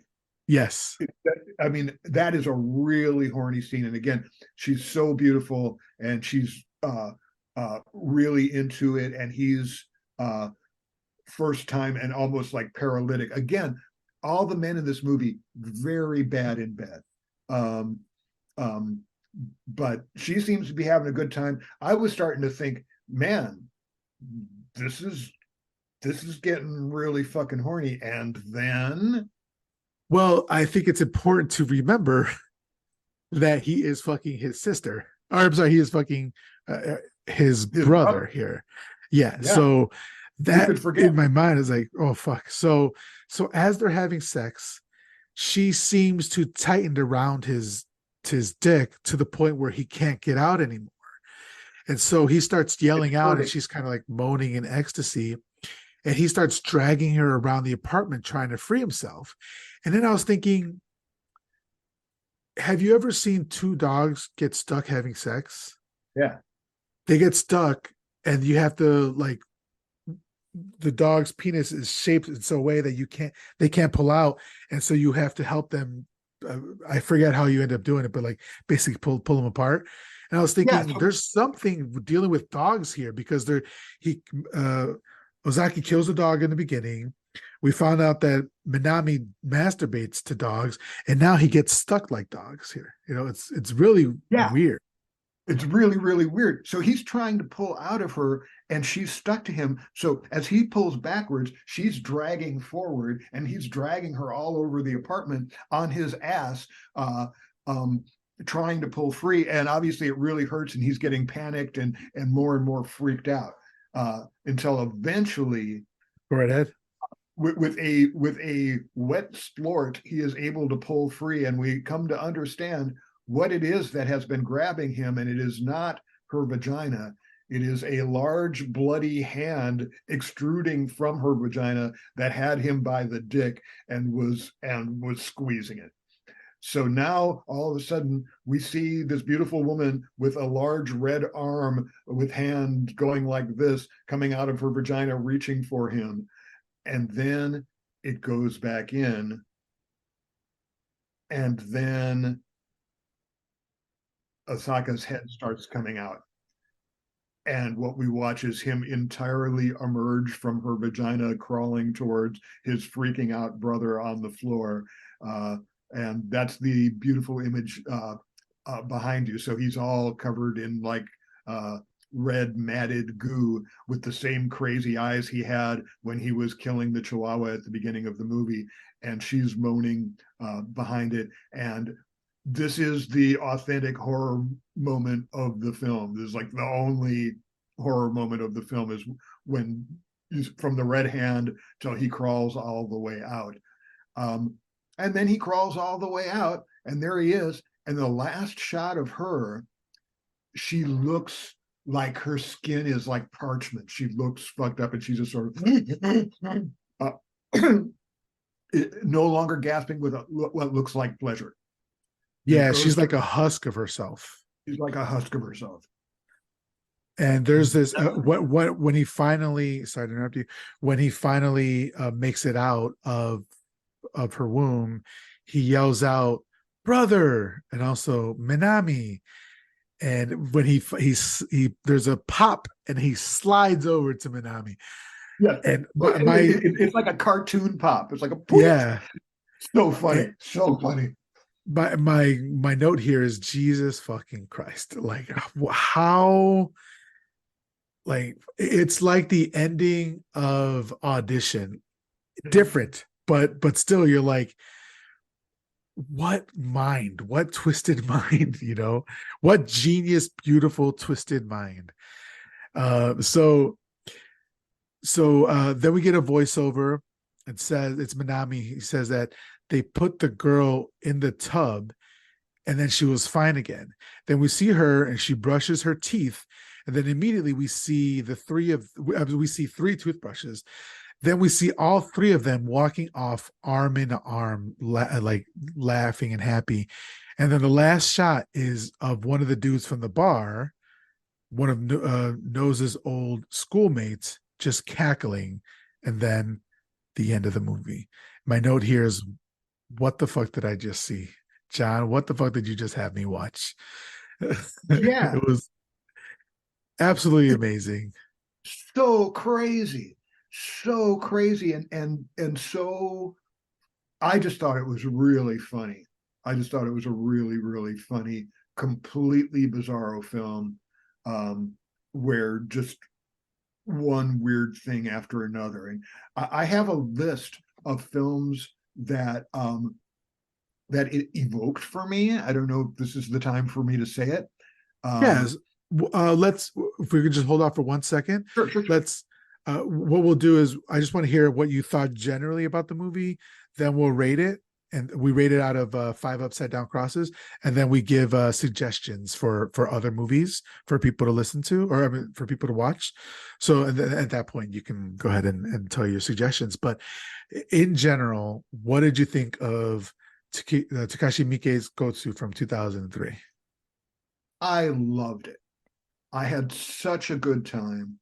I relaxed very quickly behind the fact that this thing was just going to be batshit crazy, and it never failed to be batshit crazy. And it's just like one weird thing after another. I didn't expect it to make sense. It makes a certain amount of Freudian, deep, unconscious, uncomfortable sense. But other than that, it's just, I mean, how do you interpret a dream? You wake up from a dream and you're like, okay, so my brother turned into a hot woman. Somebody else's bullies from high school work at a diner where the cook is a ghost. I stay at a hotel where the woman who runs it can't stop lactating, wants to fuck me, and whips her brother with a riding crop as he tries to evoke spirits that isn't going to happen. People get trash compacted in car crushers and turned into dry cleaning flesh suits. I've got nothing bad to say about this movie. I just had so much fun. I laughed so hard. So let me ask you about the ending. The female Osaki, and this isn't to detract from an amazing movie. I'm just curious. What are you telling yourself where she came from? How did Osaki get into her? Like, after he got crushed, then what? Did his spirit inhabit her somehow? And then But they I go, know. and then they go Again, on and live. They go on and live life happily, together, the three of them, ha- like in a. happily ever after. Yeah. Again, I think this movie is a flat out, unequivocal fuck you to logic. Uh, this is dream logic, and it does not need to explain itself. And thank God, because it's not going to explain itself. There's Yeah, nothing in there that makes sense except for in terms of the pure unconscious. But it definitely is turning up some stuff. Again, Freudian is about as close as I can get. But I think Freud would probably head for the bourbon and cigars at that point and go, no um, cigars. Don't bring cigars anywhere near this whole situation. Frankensteinian cigars that are very impressive. Uh, Yeah, I thought this movie was so much fun. I love, like, Takashi Miike is so talented because he's not only a horror director, he does like animes, he does like straight up what are those called? Like the Godzilla movies, the kaiju of movies, kaiju he movies, yeah. does comedies, he does romance. He's just a journeyman. He just goes wherever he goes, and the shit he does is so good. Samurai movies. Samurai Did you movies. Sukiyaki Western Django. Yes, yes, I Yeah, saw that. He does which is westerns. yeah, man. He'll do anything. He really is. He's like Howard Hawks on acid, and Japanese. Yeah, It's like there's no genre that he won't tackle. He's just. I think he's as cinematically promiscuous as a filmmaker can get. He wants to try everything, yeah, and often in the course of a single film. I mean, yeah, there's 30 potential movies in this movie that all just weirdly turned into this one. Which to me again is just like, this is Bizarro. This is pure Bizarro. You can't find a more Bizarro movie than this unless it involved like a talking appliance. yeah. What I liked about this movie that was kind of rough for me for like some of his other movies is the other movies like Ichi the Killer and I'll just say like with Ichi the Killer, it's that it's so much violence against women and like there's a lot of like rape and just beating women. It's like I get it. I know that there's people like this in the world and they're the horrible Right. monsters and all that. I 100% get it. But like a lot of times it's just a lot and that it's just a lot to see for me. Oh, Um, yeah. this Oh, yeah. movie, it had not really a lot of violence against women that I'm remembering. So yeah, so like I kind of like that aspect of it. That's not his own, that's not his go-to thing, you know. It's like Oh, somebody no. like Rob Zombie, he has one aesthetic and it's gonna be in every fucking movie he makes. And if you like Rob Zombie, that's cool, no problem. But like I have a problem with him shoehorning his particular aesthetic into every story. But he doesn't do that. Miike doesn't do that. Like he is flexible with depending on the tone and the story that he's trying to tell. So I Yeah. really enjoyed that about this movie. I don't feel that Miike hates women. I think Ichi the Killer is a movie about men who are awful. Uh, Right, and that was the point. And he isn't just making the point, he's pounding the point in and just like really going for it. But I feel like he worked a lot of that out in that one and did not feel compelled to make his movies. uh, I don't think that that's his driving concern. I think right. it's just I again, the nature of his cinematic promiscuity is that he tries everything, Yeah, right?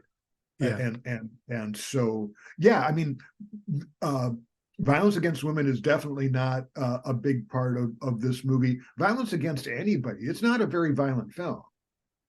It's just fucking weird. Yeah, that's true. Okay, so then let's go into ratings. We rate movies here out of 5 upside down crosses. So for you, what would you give Gozu from 2003 out of 5 upside down crosses? I'm going to give it 4. I Okay. loved it. I loved it. I had such a good time. And I base my upside down crosses entirely on enjoyment. And also, it's a very well made film. I mean, just uh, uh, the camera goes where he wants it to go, and it's always in an interesting place. The music was cool. The performances are wonderful. Uh, it never founders. It's like it. We may not know what's going on, but it's absolutely a an assured piece of filmmaking. It knows what it's doing the entire time, Yeah. and doesn't give a fuck. It's just like, warts and all, baby, here I am. And in its unapologetic bravura-ness, the only reason I don't give it 5 is because um, there are better movies, and I'll Yeah. reserve the 5 for them. But it's a solid 4, man. I couldn't have had a better time. I loved it. And for me, it's like you have to understand that the reason why Takashi Miike is still making movies now and why he was at one point averaging like 5 movies a year is because he works within the studio system. He works within the budget they give him. He's very efficient with it. Each movie is like 3 weeks long. He doesn't spend months on movies. And so to think of all the movies that we've seen from him, and specifically this one, because that's the one we're talking about, to get this out of your actors and out of like your like your set design and all that sort of stuff for like 5 weeks for the budget that you're doing. I mean, that has to go into it as well. He's just a master craftsman. So for me, I would have to agree with you. I would do 4 upside down crosses with this movie. It's enjoyable for a certain audience. A lot of people might not like it, and it's completely understandable. Especially like body horror. Some people don't fuck with body horror, and that's understandable. But I really enjoyed this movie, and I haven't seen a movie. Well, Itchy the Killer was not my favorite of his, but I still saw his skill, and the story and all that sort of stuff was great. So there's that. But I haven't seen like a movie from Takashi Miike that I didn't realize was a great movie. So I'm really excited to see more from him. He has so much in every genre, like you were saying. So, and what we do now is we suggest one movie similar in tone to this movie. And I know you said that you had a bunch of movies, so I'd like to hear now the list of movies that you had. Okay, so in terms of historical precedent in Japanese cinema, the movie that I thought of was Seijun Suzuki's Branded to Kill. This was a 60s film. There would be no Quentin Tarantino or Jim Jarmusch without Branded to Kill, in my opinion. It has such a signature style to it, and it's about an assassin who is rated number 2 assassin in Japan, and the mysterious number 1 is in question. The hero only gets erotically charged by sniffing boiling rice. Just crazy shit happens left and right. It's not as jacked up as Miike, but Branded to Kill is one of my favorite movies. It's just such a delight for me. I haven't heard of that one. I'm definitely going to look it up now. Yeah, it's fucking amazing. Tonally, whereas okay, the movie I'm going to most directly suggest here for anybody who dug this is Miike's Visitor Q, the milkiest movie I've ever seen, because I feel like they are spiritual cousins in completely fucked up dream logic and weirdonalia. But whereas a Visitor Q reminds me of a Japanese John Waters movie, this reminded me of a Japanese Russ Meyer movie from like the era of Up or Super Vixens, where it's Faster really Pussycat Kill Kill. Is that Faster Pussycat Kill Kill is not as delirious as this, and again, it's more. Faster Pussycat is my favorite of Russ Meyer's films. I fucking love it. And it's also John Waters' favorite movie, or at least it was at a certain point. Yeah. I have nothing bad to say about it. But if you watch Up or Super Vixens, they are deliriously insane, ultra-violent sex comedies along the lines of this. They have spiritually a lot in common with this thing. Another thing that this movie has that I think is really fascinating is it's like a guy who wanders into a situation and then it just keeps getting weirder and weirder and weirder, more fucked up. That reminds me of movies like After Hours by Martin Scorsese, which is one of my favorite Scorsese films, and U-Turn by Oliver Stone, which is the only Oliver Stone movie that wasn't called an Oliver Stone film. He called it an Oliver Stone movie because it really is just like a whacked out entertainment. Where Sean Penn wanders into this town and then shit just gets weirder and weirder and more fucked up. So it reminded me of that. In terms of him trying to solve the mystery of where his brother went, it reminded me of The Greasy Strangler, which I think has the stupidest crime investigation in film history, and this one is only slightly less stupid. I'm a big fan of The Greasy Strangler, which also has lots of dripping, unsightly fluids all over it, and Yeah. is just absolutely batshit. So I think there are comparisons to The Greasy Strangler that, I mean, it's one of the only movies I can think of to actually compare with The Greasy Strangler. Um, Yeah. and then in terms of the only horror moment in it, um, the scene that it reminded me most of is a weird science fiction horror movie from the 80s called Extro. You ever heard of Extro? Yes, I have seen XTRO?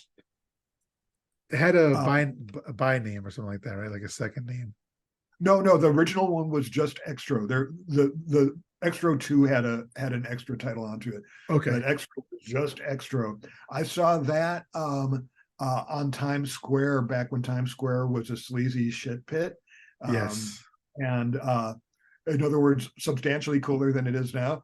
Um, and and yeah, just when the alien sort of like crab walks backwards at you with its head on the wrong way, and it's just like it's such a freaky visual moment. The only other things I can compare it to would be like the shunting scenes in Society. Yes, You that know, was gonna mention that. Yeah. it's just like, man, they just cranked the weird so hard in this particular sequence. But I have to say, out of all of them, um, I think Society is a very mediocre movie with 15 extraordinary minutes. But 100% agree. the shunting sequence is so fucking awesome. And that's all Screaming Mad George, man. Screaming Mad George, the effects artist, just owns that shit. Um, and Extro is super cool looking, but also I would say functions largely on dream logic. Um, all of these movies function on dream logic. None of them um, make pure lucid sense. I would say After Hours and U-Turn come closest, but they're still just, they're bad dreams, man. They're deliriums, and I think the ability to capture delirium on screen is really really huge. And of course, almost anything by David Lynch falls into this general category. The squishiness is really like Eraserhead squishy, um, and then the other stuff is more Twin Peaks: The Return or Mulholland Drive weirdness, particularly when somebody turns in the doppling, the doppelbanger effect. Uh, um, a doppelganger. I'm sorry. I have a movie called Doppelbanger. I was Um, like, I was like, okay, maybe that's a different term that I'm used to. well, yeah, I have a movie called Doppelbanger, um, and it's a horny delirium set largely in a karaoke bar about a lonely guy, uh, a sensitive lonely guy with a terrifying doppelganger who falls for a very dangerous and troubled woman with the world's nicest doppelganger. Uh, and so that's what Doppelbanger is about. There's a short film that I made for it that's sort of like the proof of concept teaser of it, Hmm. which I should maybe share with you. Yeah, might enjoy it. And I would love it's to the see that. Yeah. it's the first movie I made in Portland as writer, director, producer, and I also did all the music, including I think like 36 songs I wrote for the karaoke bar and the soundtrack and stuff, so that people would be singing songs that I wouldn't have to get clearances for. License for, yeah, nice. That's cool. Um, yeah, that's one of the things. It's just like making original music to to the specifications of the film is one of my great joys right now in life. I always loved like when there's like watch a movie, particularly 80s or 90s movie, and a song would come on during the movie and it's exactly talking about what's happening in the situation right now on screen. Always cracks me up. It's so fucking funny. I love it. Do you remember the movie Basketball? Yes. Parker and Matt Stone. There's the Yeah. great scene in the car where Trey is sitting there, and the song on the radio is like, and then your partner leaves you, and your business is failing, and you Yeah. can't win team, and it's just like exactly what's happening. It's so funny. Yeah. Um, I love that. yeah, So let's see. So let me just bust out this list real quick, and then I'll tell you mine. So we got Branded to Kill, Visitor Q, Up or Super Vixen. We got After Hours, U-Turn by Oliver Stone. We got The Greasy Strangler, Extro, and then Society. I got to say, that's a great list. If somebody wants to program a all-night movie marathon for those 9 movies, and then add for me the one I am going to add is Videodrome from yeah, 1983. Feels yeah, very much like Videodrome. yeah. If Videodrome was funny, Yeah, yeah, exactly.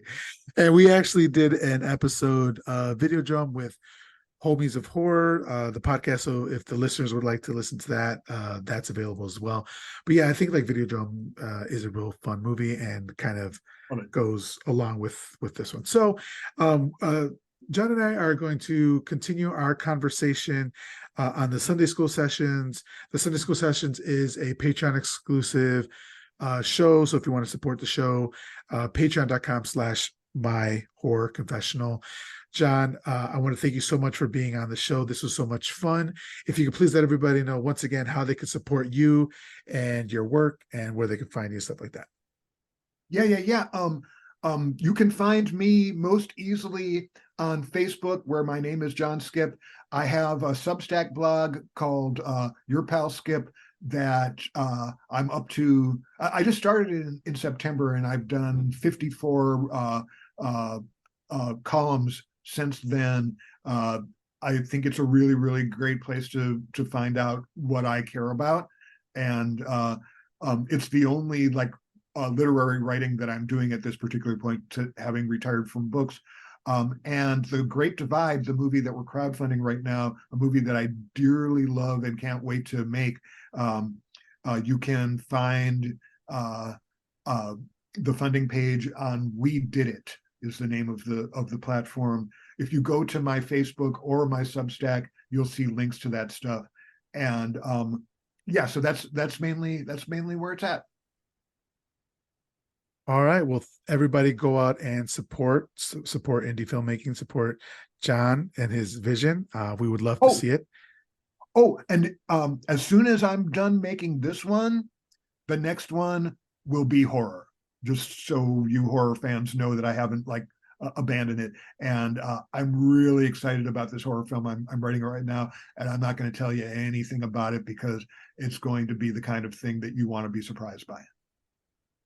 That sounds great. And I'm so excited for that. John, once again, thank you so much. Thank you for Thank coming you. on the show. Everybody, thank you for listening, and we will talk to you next week.